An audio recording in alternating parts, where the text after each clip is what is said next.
Ever wondered how an MMA athlete transforms themselves after their fighting career to help take their personal and professional development to the next level? Today, Clifford Starks, a former MMA athlete with the UFC, Bellator, and World Series of Fighting, talks about how he turned into an entrepreneurial coach, and he breaks down his thrilling journey from the cage into the boardroom. He'll reveal how the grit and mindset that he built over years of athletic competition in combat sports are the tools for helping take people's personal and professional development to the next level. Hope you tune in today to watch how he's taken his world of athletic accomplishments into a world where intentionality meets action, transforming challenges into opportunities for all high-driven individuals and former athletes who want to leave their mark on the world. If you're enjoying this content, please give me a subscribe and like and drop a comment below. I love hearing the feedback that people are giving me. Thank you, and now let's get it.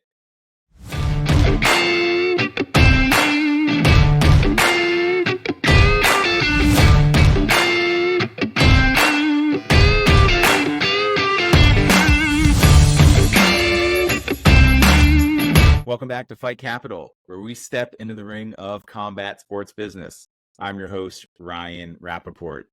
Today, I am joined by Clifford Starks. He is a former MMA artist turned entrepreneur, coach, and motivational speaker with a rich background that bridges the high-stakes worlds of professional fighting and business leadership. As a walk-on wrestler at ASU, having earned a scholarship wrestling with athletes like Cain Velasquez, he competed in the UFC, Bellator, and World Series of Fighting, and Clifford has since transitioned his experiences from the cage into empowering others to unlock their full potential in both their personal and professional lives. With over 18 years of coaching and a visionary approach to overcoming challenges, Clifford Starks guides individuals and organizations on a journey to achieving greatness and mastering the mental game of success. Thanks for being here today, Clifford. How are you and where are you joining from? I'm doing well. Thank you. Thanks for having me and appreciate the amazing intro. I am Phoenix, Arizona. Well, it's an early one for you, so always appreciate you hopping on bright and early. And that's I'm an early riser, so I appreciate that. Absolutely. Absolutely. Hey, man. So, after our first conversation, just one of the things that really stuck out to me is that after having a really successful career in MMA, you really saw this opportunity to transition into the business world and coaching, and obviously must have been a pretty significant shift. I'm just kind of, curious what inspired that transition and how do your experiences like within the UFC and Bellator influenced your approach to business and coaching? Yeah, it's influenced it quite a bit. I like jumping into new things because you don't know what you don't know. You jump into it and then you realize how much you don't know about it, and you have to start learning. You have to start picking the pieces up and figuring out how to apply the pieces and what to add and what to subtract. And it's the exact same thing as fighting. It's just a different arena. Well, I mean, one of the things that as I was researching you and just reading and listening to a bunch of the stuff you've been on, one of the things that really stuck out to me is the resilience that you faced in your life and how you've looked into the face of adversity and always kind of fought it head on. And one of the things that I had read was you mentioned remembering the first time you got knocked out in the cage, and you drew parallels to overcoming some of the setbacks that you see people dealing with in business. And I was just wondering if you could maybe elaborate on a specific moment or setback in your career, whether that's in your business career or your professional fighting career, that tested your resilience and how you overcame that. Yeah. So the only thing that's really the thing that serves me the most is intentionality and having clarity in what you're going after. Now that I've become a coach, I'm getting mentorship on coaching specifically. And they'll take you through steps on why you're able to do what you're able to do. Because anyone can learn how to do it. It's a learnable skill, just like anything. And there's 4 things that go into intentionality. The first is being clear on what you want. And when you're clear on what you want, it doesn't mean that setbacks and falling down is not going to happen. That's definitely going to happen. So just expect that. But being really, really clear on what you're going after and having a purpose on why you're going after it. Like, why are you doing this thing?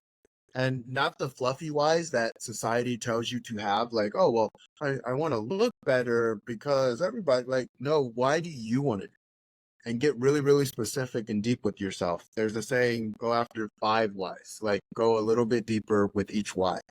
Why I wanted to do it, I wanted to spread I I wanted to spread a message of loving one another. And some people don't necessarily get that, punching each other in the face and loving one another. Well, I say fighting is both combative and collaborative because we're both signing a contract. It's not like one person signing the contract and the other one stepping in like, wait a minute, I didn't sign up for this. Well, actually, you did. So there it is. And then the third thing is having a belief in yourself. It's such a simple thing and a subtle thing because people will kind of sort of say they believe in something, but if they believed it, then they would do it. Because if I say, like, do you believe that you can get a glass of water? Well, yeah, you believe you can do it because you've done it so many times. It's second nature. But if I say, well, do you believe you could do this? No, because I'd have to do this and I'd have to do that. You don't know what you'd have to do. Like, that's the truth of the matter is you don't know until you actually start doing it. And then you start realizing who you are, what you are, and you adjust. And then the fourth is being committed. And I love how Jeff will he has people write on a sheet of paper, how committed are you? Are you 97%? Are you 100%? Are you 5%? Where's your commitment level? And if you're anything under 100, it's not going to happen because there's something in your mind that's going to give you a reason to not do the thing. And so with having 100% commitment, belief in myself, a purpose of why I'm doing what I'm doing, and complete clarity of the North Star, it allows you to get up when you get knocked down. Well, I mean, obviously, there's a high degree of mental toughness there, and success looks different in different forms, right? And I get, with over the 18 years that you put into coaching and consulting on that kind of mental game of success, I was just kind of curious, like, what would you say are some of those key mental strategies that you've learned from combat sports, which can be applied effectively into the business world and people's personal lives? Usually the thing that you should do isn't the thing that you want to do.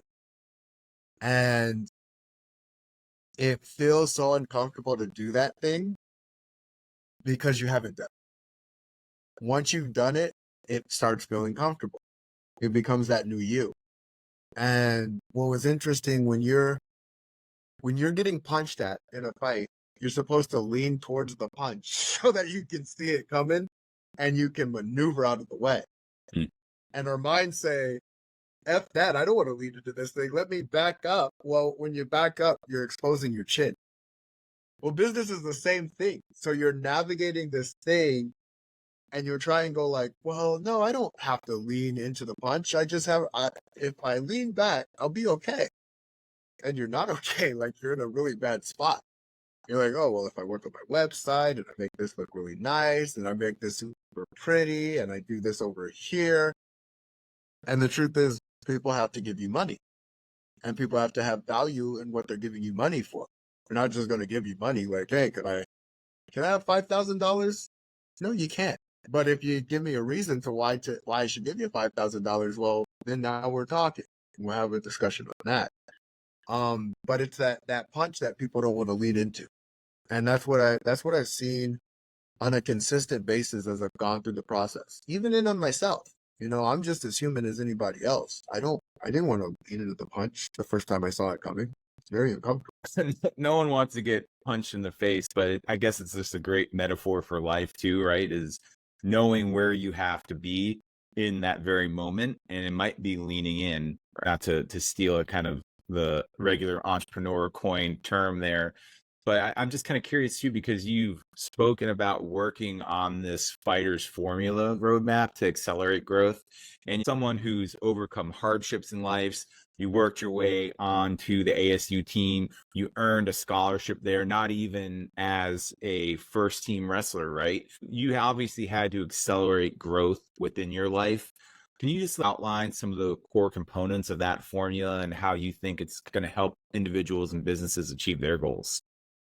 Yeah, absolutely. So I actually have it broken up into 6 sections, and then the seventh section, it really comes down to that individual.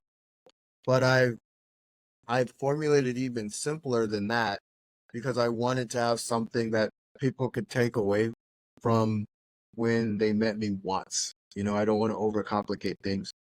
So as I'm going through the process, I realized like, holy crap, everything comes down to these three things: your mind, your heart, and your skill.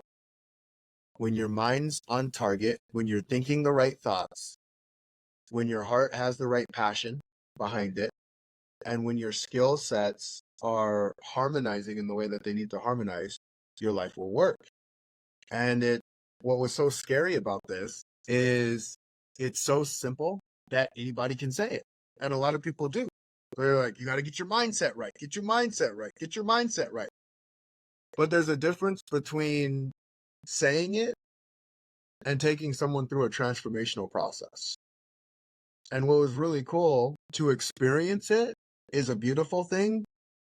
To help others experience it is an even more beautiful thing. And when you're doing it together, it's the most beautiful thing. Because I'm constantly, my clients are constantly making me better as I'm constantly making them better. I say it's a two-way dance. And when the dance happens right, that's where the magic happens. And as I've gone through my journey, I'm grateful for the beatings that I've taken in my life. Now, I probably would have said that at the beginning because it kind of sucked. No one likes to get beat down, but it sharpens you and it turns you into something new. Now, the truth is also, it's really figuring out that harmonized moment, because you can take so many beatings, you become just a pile of dust. And I kind of think of it like coal. If it's pressured properly, it can turn as hard as diamond. Hey everyone, quick favor to ask. Did you know that nearly 80% of the people tuning in right now aren't subscribed yet? That subscribe button down below is what powers me every week to keep putting out these podcasts. Big shout out and thank you to everyone that's been supporting me for this. I couldn't do it without you. If you're enjoying the content, please subscribe below. It means the world to me. And for everyone supporting me, thank you so much. Now back to the show. But if it's pressured incorrectly, it's just this dust, this pile of dust. And it's figuring out like, okay, how do I harmonize this in a way that it actually becomes the thing that it was built to become? Well, that's beautiful, man. And like one of the things that it's just funny because I actually just released my newsletter this week, and it was focused on what athletes do after they transition out of combat sports and how they can kind of build themselves up before they leave, because you have that kind of stage and presence. And yeah, you can take that and turn it into something, but why not start that transformation while you have that and not to wait till the last minute to do that? And I'm seeing that from a lot of my friends and athletes that I know. And, I think facing challenges with that fighter's mindset, I'm just kind of curious in your view, like what's some of those common challenges that business owners, athletes, individuals who are transitioning and having as someone who's done it themselves, and how do you think kind of adopting that fighter's mindset can help them navigate those challenges? So my biggest thing, athlete and coach are two different people and they have two different skill sets. So depending on what you're looking to do, it's going to be really important. Like if an athlete is used to being an athlete and they're not used to coaching or mentoring or leading others, um, acquiring those skill sets would be imperative for them, because it doesn't matter what you can do anymore. Like it matters what you can do for others. Now on the coaching aspect, one thing that I actually learned, I am a consumer. I like to consume knowledge. I like to also act on knowledge, because applied knowledge, it doesn't do anything for you. It's kind of like if I read up on fighting and I thought about fighting and I'm thinking, like I'm sitting there on my chair thinking about fighting, no matter how much I think about fighting, if I don't actually do the thing, I'll never get to that level. It's just not going to happen. So knowing how to get people to implement and execute is key, because if they don't execute, their life doesn't change. And if their life doesn't change, they're not going to pay you. They're not, because you're just a friend at that point who doesn't do anything other than just be a friend. And having friends is nice, but wouldn't you want a friend that actually helps you move forward in your life and actually provides value in your life? That's what I want. So as I go through the journey, it's what am I really, really good at? What am I great at? And who can point that out to me so it's clear and succinct enough? And I say, who can point it out to me? Because everyone has blind spots. It's crazy, and it took me some time to realize that even when I do look outside of myself, it's still me looking outside of myself seeing me. So I still can't, there's things that others will be able to see in me that I'll never be able to see in myself. And there's gifts that I've acquired that I never even thought about, like the gift of discipline. That literally came from me finding my why. So now I help others find their why. And I ask them questions and really, really dig deep and figure out, okay, what's going to make them do that turnover? What's going to make them push the pedal to the metal? What's going to make them accelerate in ways where they almost have to stop themselves? They love it so much. What's going to get them to that space? If I can get them there, they win. And it's that delicate balance of you as a former athlete taking people through that process and showing them that even as a former athlete, you were just like them. You're just like them. You have the same fears, the doubts, you just overcame them by taking action. Yeah, that's important, man. I think that's people being able to see the path. And we're all humans. All these things that people think differentiate athletes as people, they're just people. Celebrities, they're just people. Sometimes they're not even as interesting as everything else makes them out to be. But one of the things that also kind of struck me from your content is talking about like the balance between that personal and professional aspect of your life. And I know as a collegiate wrestler or a top tier program, there's not a lot of balance. As a professional MMA fighter and training, there's usually not a lot of balance. But that's something your coaching emphasizes in like having that work-life balance. And I'm just kind of curious, like based on your experience, how did you find that, and kind of what practical advice can you offer to people struggling to find it, particularly like in those high pressure environments?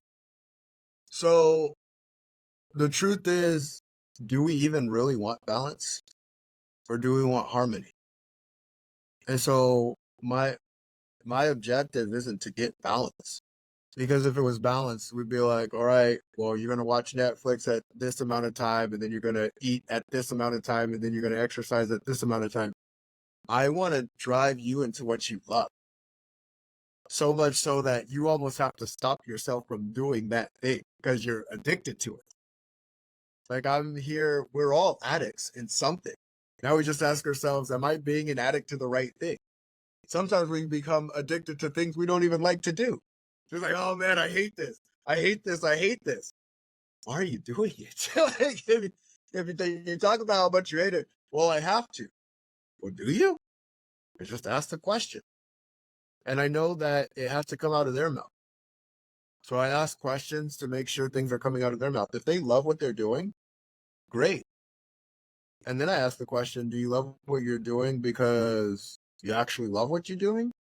Or if you had something different, do you think you'd love that more? It's just getting them to think a little bit differently. Like my coaches do it to me. They smack me up inside the head. They know I can take it. I've been punched in the face, so taking a few smacks from the coaches isn't so bad. Psychological smacks I call them. But yeah, it's asking yourself, what does your perfect life look like? I guarantee it's not balanced, because none of us human beings are. Like, it's just, we're not looking for balance. We're looking for, especially the people that I work with, they want more out of life. They don't want to just say, yeah, I just lived for 70 years doing nothing exciting or extreme, or just kind of lived. I was here and then I wasn't. It's really sad. I mean, I can speak to that personally myself too. I'm a very early riser, as we were saying beforehand. I get up.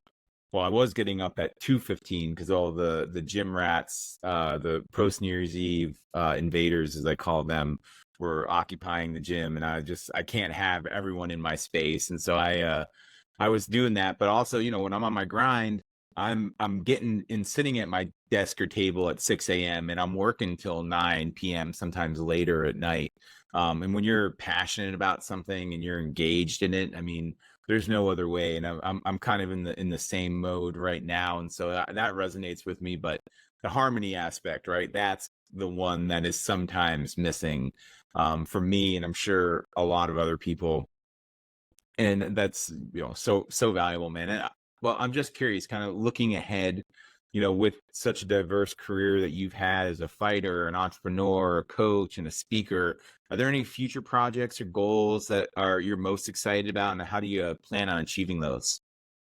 Yeah, I'm really looking to build the Spiders formula out, and I want to help um, former athletes or like high driven impact entrepreneurs build businesses. Because when you build a business, you're building a legacy, essentially, not only for yourself, not only for your family, but for your community. Because when the business is built correctly, the community is served by it. So I'm like, oh crap, this is a game of win-win-win. Like we want to be in a position where we can create win-win-wins. So that's what I'm looking Mm. That's beautiful, man. Well, you're definitely setting a standard. I've been really enjoying just the short time that I found out about what you're working on. I'm really appreciative to Tim Claiborne from the Locker Room Sports putting us together, because he was right. You're on to something special, man. You're obviously a special person, and I know that people are getting a lot of value out of this. Just other athletes too who want to make that transition, and then the people who are looking and idolizing those athletes. You can make that transition too, and I think Clifford here, you're an amazing example of that. at. Yeah, thank you. And the biggest thing, it's the confidence to do something and also the confidence not to do something. The funny thing is the game never stops for any of us. And I actually had to learn not to be the bottleneck in my own business. Because I'm like, I can do it. I can put it together. But at what cost? And if I could tell anyone anything, ask for help and do your best to ask for help from the right people. Sometimes the best way to know how to ask for help from the right people is asking for help from the wrong people. I've been on both sides of the coin, and it's okay. You're going to get back up and you're going to live to fight another day. Mm. Well, great words to wrap up there. Thanks for doing this, Clifford. Appreciate you on the early morning, and can't wait to see what you do next, man. Appreciate it. Thank you.